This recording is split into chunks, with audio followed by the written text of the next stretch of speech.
नमस्कार, मैं अश्विनी विजय प्रकाश पारी। क्या राजस्थान की कांग्रेस में अति आत्मविश्वास नजर आता है? पीढ़ी परिवर्तन की बहस के बाद ये नया मुद्दा आज पार्टी के भीतर तेज हो चुका है। पार्टी के कद्दावर नेता और पूर्व मुख्यमंत्री अशोक गहलोत ने धौलपुर की हार के पीछे और कॉन्फिडेंस को वजह माना है। हालात साफ है कि निशाने पर पार्टी का प्रदेश नेतृत्व या फिर कहें कि नीति निर्माता है। ऐसे हालात में क्या इस बयान के मायने अंदरूनी सियासत को गरमा सकते हैं? क्या पार्टी की गुटबाजी इसके बाद जोर पकड़ सकती है, या फिर गहलोत की राय पर चलकर पायलट हार के कारणों की तलाश को शुरू करेंगे? आज बिग फाइट लाइव में चर्चा का मुद्दा होगा किस्सा कांग्रेस का, जिसमें हमें आपकी राय का इंतजार है। साथ ही खास मेहमानों के बीच जानेंगे सियासत के इस पहलू को और इसके मायनों को।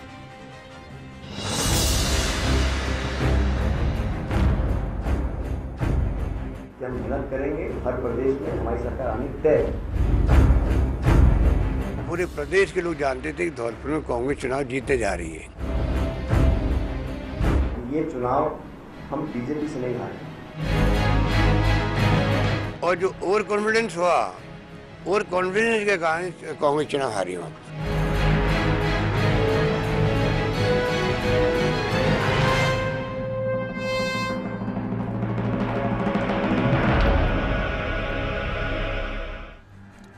कांग्रेस के कई किस्से हैं, लेकिन आज किस्सा नया है। बातचीत होगी तफसील के साथ। भारतीय जनता पार्टी के विधायक रामलाल शर्मा जी चर्चा में हमारा हिस्सा होंगे। कांग्रेस के प्रदेश महासचिव गिरिराज गर्ग साहब हमारे साथ होंगे। विश्लेषक मानचंद खंडेला साहब हमारे साथ होंगे। साथ ही वरिष्ठ पत्रकार ओम सैनी जी बातचीत में हमारे साथ मौजूद रहेंगे। आप सभी का स्वागत करते हैं।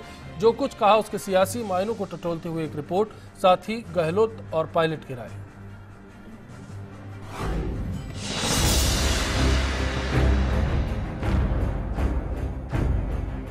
धौलपुर के चुनाव कांग्रेस को जीतना ही चाहिए था। वैसे ही माहौल था। जब कांग्रेस का चुनाव प्रारंभ हुआ तो पूरे प्रदेश के लोग जानते थे कि धौलपुर में कांग्रेस चुनाव जीतने जा रही है।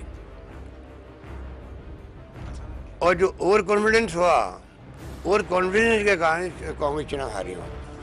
ओवर कॉन्फिडेंस के कारण चुनाव वहां पे हारी चुनाव। और ओवर कॉन्फिडेंस के कारण ही जो है, जो उसके बाद फैसले हुए जो भी चुनाव लड़ने के, वो इस प्रकार के हुए जिसके कारण से हम लोग चुनाव जीती बारी हार गए।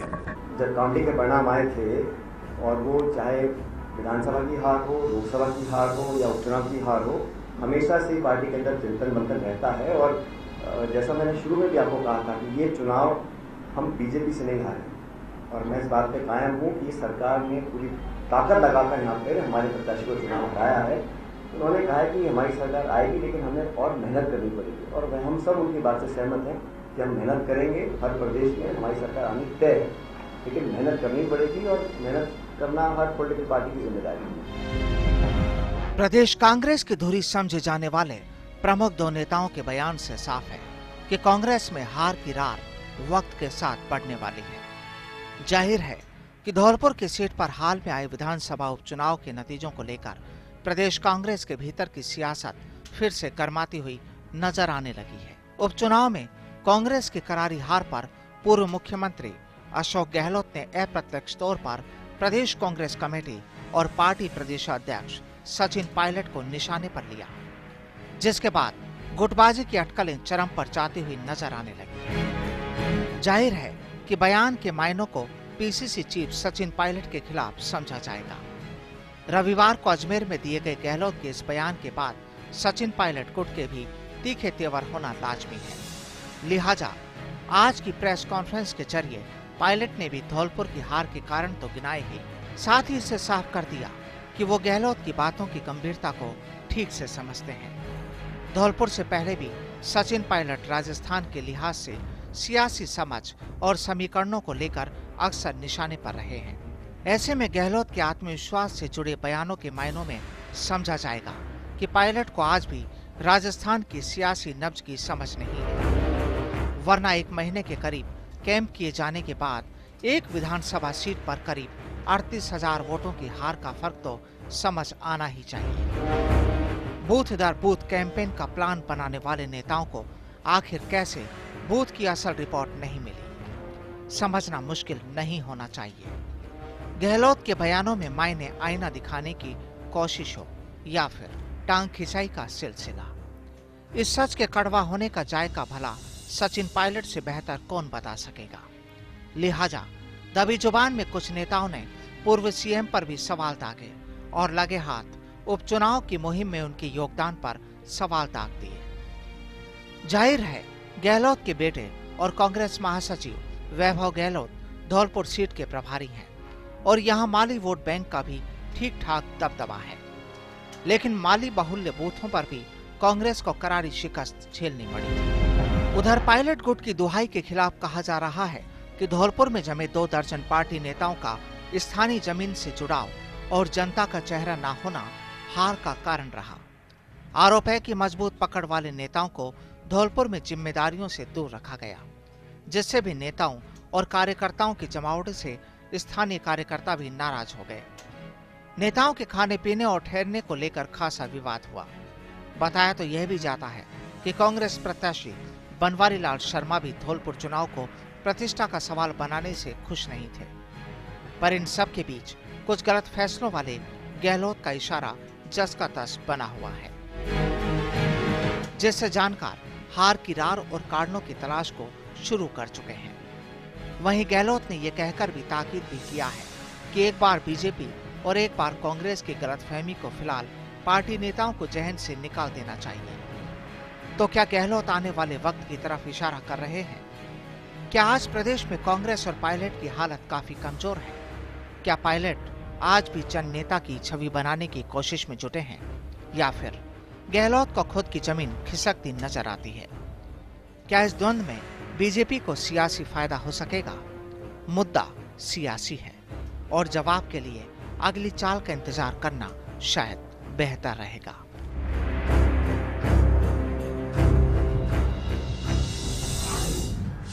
तो जो कुछ अशोक गहलोत ने कहा, आज उसी पर आपकी राय का हमें इंतजार रहेगा कि क्या प्रदेश कांग्रेस अति आत्मविश्वास की शिकार है। firstindianews.com पर आप अपनी राय हम तक पहुंचा सकते हैं, साथ ही फेसबुक या फिर ट्विटर पर बता सकते हैं कि सवाल पर आपने क्या सोचा है।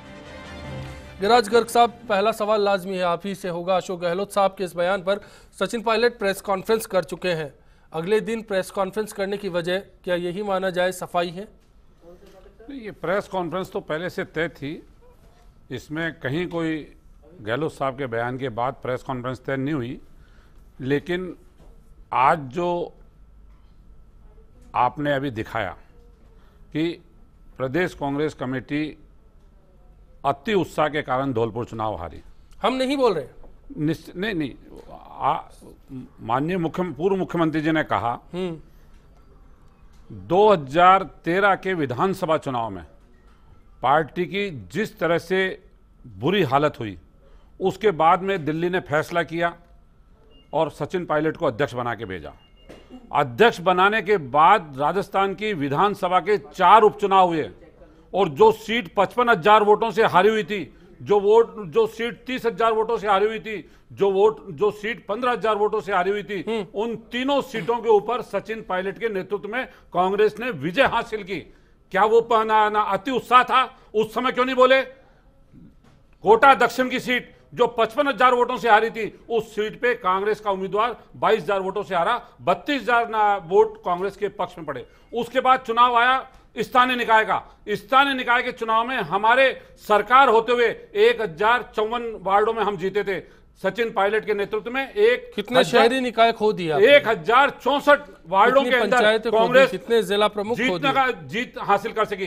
पंचायत राज के चुनाव आए, पंचायत राज के चुनाव में 295 में से 135 प्रधान कांग्रेस ने बनाए, 11 जिलों में जिला प्रमुख बनाए। सत्ता नहीं थी, पार्टी का कार्यकर्ता मन से टूटा हुआ था। पिछली बार से लोकसभा विधानसभा में, सुनिए अश्विनी जी, लोकसभा विधानसभा में बहुत बुरी हार हुई थी। उसके बाद ये परिणाम राजस्थान की कांग्रेस ने कार्यकर्ता ने दिया, सारे नेताओं के प्रयास। मेरा एक सवाल है, मैं रोकना चाहूंगा आपको, एक सवाल है, शायद आप भी इत्तेफाक रखेंगे।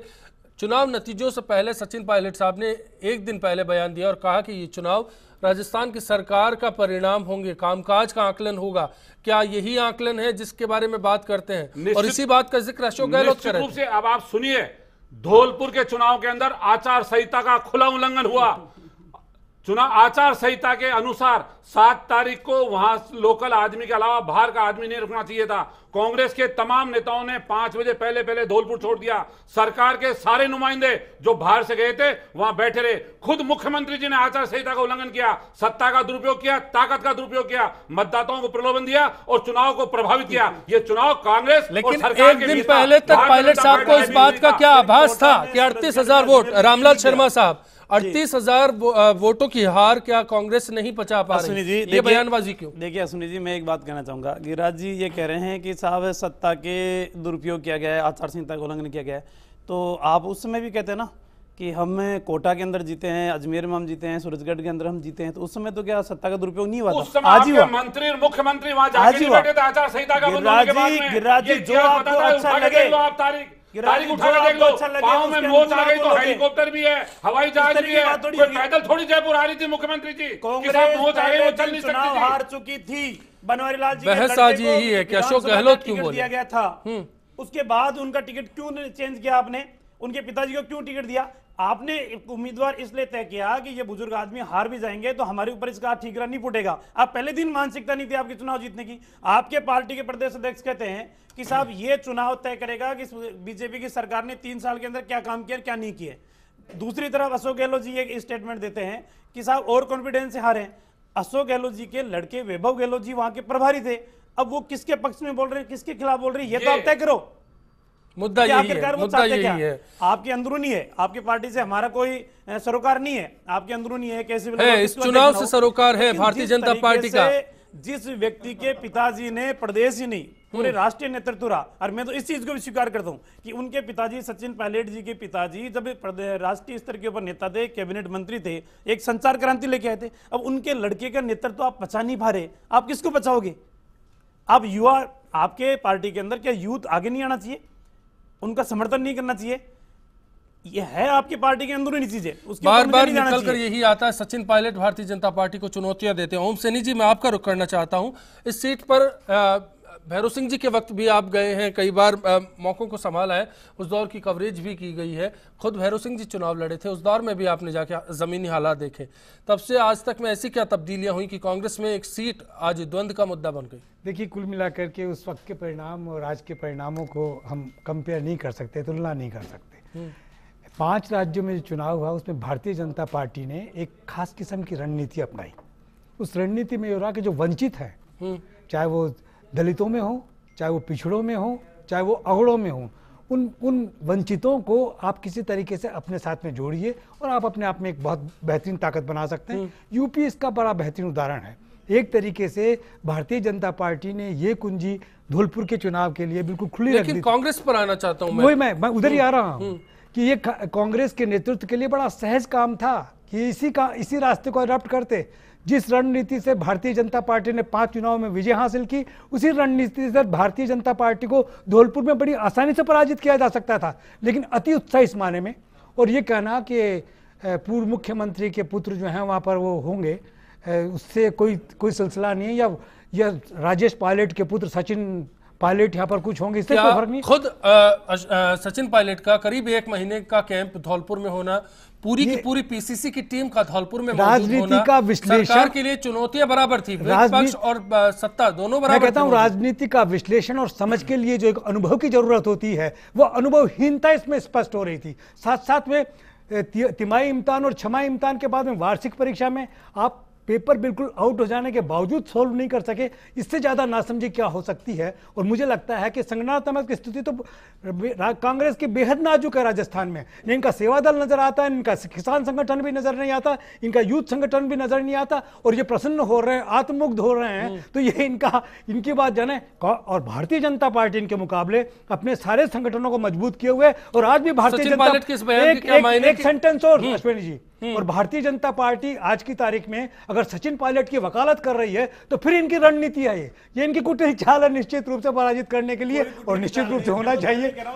सचिन पायलट क्या होता है? सचिन पायलट कांग्रेस का कार्यकर्ता है। मैं आऊंगा आपके पास में, रामलाल जी फिर से जुड़ूंगा इस मसले को लेकर। उससे पहले एक सवाल ओम से निजी और जानना चाहता हूं। सचिन पायलट ने इस पूरे मसले पर जब सवाल हुए तो प्रतिक्रिया दी और कहा कि गहलोत साहब की हर बात को सर माथे रखेंगे, उनकी हर बात का उनको ख्याल है, गंभीरता से लेंगे। मायने क्या समझे? इसका मायने ये है कि जिस तरीके से इनके आला कमान ने फैसला किया है कि अनुभव को साथ में रखना है, नौजवान की ऊर्जा को भी साथ में रखना है, बड़ी मुश्किल से बात समझ में आई है। इनके राष्ट्रीय नेता राहुल गांधी की समझ में आई है और उनकी माताजी के कहने से सबके समझ में आई है और अब बोल रहे हैं। और इसके बगैर कांग्रेस का बेड़ा पार नहीं हो सकता। ये अनुभवहीनता के साथ में अगर चलेंगे तो निश्चित रूप से इनकी धौलपुर जैसी हालत होगी, इसमें कोई शक नहीं है। कांग्रेस के भविष्य की तस्वीर क्या समझा जाए इस बयानों के दौर के बाद? एक तरफ और कॉन्फिडेंस होने की बात की जाती है और दूसरी तरफ कहा जाता है गंभीरता से लेंगे सुझाव है। देखिए, ओवर जब होता है जब कॉन्फिडेंस होता है, ये कॉन्फिडेंस बिल्कुल नहीं था। अब आप ये कह रहे हैं कि साहब पूरी पीसीसी वहां पे लगी हुई थी। अगर पूरी पीसीसी वहां पे लगी हुई थी तो ये मैं समझता हूं कि सबसे गिरावट वाली स्थिति है। यानी एक सीट को जीतने के लिए पीसीसी के सारे पदाधिकारियों को जाना पड़े। सरकार बनाम विपक्ष था मामला, ये तो सब मानेंगे आप। अब ये बात जो असली कांग्रेस की बात है ना, वो ये थी अगर पायलट जीते तो गहलोत जी के सितारे कुछ गर्दिश में होंगे और अगर वसुंधरा जीती तो वो यहां पर एस्टेब्लिश रहेंगी। मैंने पहले भी एक बार चर्चा में कहा था। अब ये लग गया कि सितारे गर्दिश में है पायलट के। क्यों? क्योंकि उसको हरा दिया। अब सवाल ये आ रहा है, आप में इतना बड़ा कॉन्फिडेंस था कि वैभव गहलोत को आपने वहां पर बना दिया। किस लिए बना दिया? कौन सा जो अनुभव है उनको, कौन सा उनको जो रणनीतिकार है वो, कौन से उनको जानते हैं, कौन से कार्यकर्ताओं को वो जानते हैं। यानी आपने लड़के को फिट कर दिया। जब तक तो बात सही थी और जैसे ही हार गए उसके बाद में आपने कहा और कॉन्फिडेंस था। तो सवाल यार, कॉन्फिडेंस बढ़ने के लिए आप पहले क्यों नहीं गए? क्योंकि वो आप नहीं बढ़ना चाहते थे। ये सीट कहने के लिए भले आप कह दो कि साहब बिल्कुल जीती हुई थी, लेकिन आपका इशारा है कांग्रेस के भीतर एक द्वंद्व चल रहा है, गुटबाजी है। जो यथार्थ उसको आने दीजिए। आप हरवाना चाह रहे थे और अब ये होगा कि साहब अनुभव जो है उनको नहीं था। अरे भाई, अनुभव नहीं था तो एनर्जी थी, कुछ तो मानोगे आप। और अगर आपका अनुभव था, मैं आपको बता रहा हूं, हर बार मुख्यमंत्री बने गहलोत जी, उसके बाद भयंकर तरीके से कांग्रेस पिटी। अनुभव का क्या हुआ? पिछली बार 22 सीटों पे आकर लटक गई। अनुभव क्या हुआ?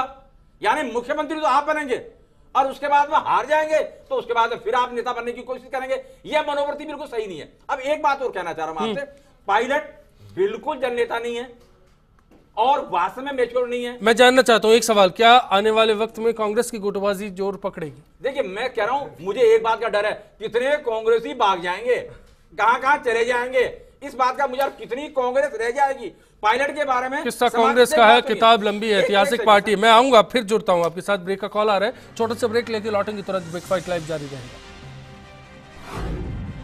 मुझे लगता है कि राज्य की राजनीति से वो लगभग अनुभज्ञ हैं, अछूते हैं। ये बात दीगर है कि पार्टी के आला कमान ने उनको राजस्थान की बागडोर सौंपी है और उनकी जो गलती रही कि उन्होंने कांग्रेस का एक नया वर्ग बना के अपने साथ भीड़ इकट्ठा कर ली। बिल्कुल, अगर ये सारे मिलकर के एकजुट होकर के अगर चुनाव लड़ते हैं और जनता की आवाज़ को पूरजोर से उठाते हैं तो बिल्कुल संभव है, इसमें कोई दो राय नहीं है कि वापस कांग्रेस सत्ता में आ सकती है। ये चुनाव हम बीजेपी से नहीं हारे और कॉन्फिडेंस के कारण कांग्रेस चुनाव हारी वहाँ